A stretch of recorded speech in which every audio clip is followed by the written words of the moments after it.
You are not being rejected. Blessings, my beautiful, wonderful people. This is my favorite story in the Bible. When God wanted anointed the next king because he had rejected Saul, right? He ordered Samuel to go to Jesse's house because Jesse have sons, a whole lot of sons. And when he went to Jesse's house, right, he asked Jesse, where are your sons? Because God sent him to anoint the next king, right? So when Jesse called all his son, right, and Samuel, because there's the oil that you have to pour on their head. When he called all his son to line up, and each one he went down, he poured it down. I think Samuel thought it was going. At first, was going to be Eliab, whatever his name is, right? Because mind you, Samuel's sons, they were handsome. I didn't say it, the Bible said. So Samuel went there thinking that the outer appearance is what was going to be counted for to be anointed for the next king. But each one of the sons he went down to, the oil would not pour out on their head.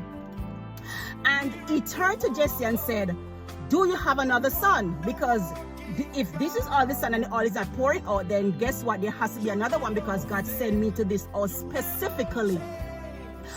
Then Jesse answered, I said, yes. And the way Jesse answered, it was not good. I didn't say it. The Bible said it. You can go read it. It's in most First and Second Kings, one of them, I don't remember. And when the way Jesse answered, he said, yes, I have another one, but he's somewhere out there in the field where the sheep are, the goats are, whatever it is. And we all know the story of David, how he was conceived. So because of that, they had David as a cast out, as a reject. And when he sent to went and call him, when David came, even Samuel was looking on David some type of way because David comes looking scruffy and raggedy, the way how he was dressed. And he called him and tell him to kneel down. And when David knelt down and he poured from the alabaster, I think that's what they call it back then, that oil was running and pouring down on David's head. And Samuel then said, oh, God truly do not look on the outer appearance, he looks at the heart. Guys, I'm here to tell you this morning that it doesn't matter how people look at you on the outside. God look at the heart.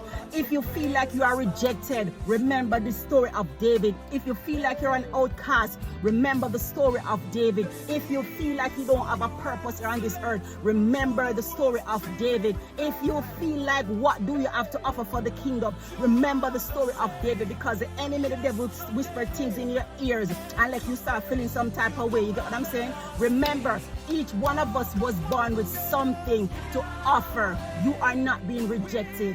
Your time just has not yet come. Remember the story of David. Y'all have a magnificent Monday. And remember, God loves you and so does Jesus. Have a good one.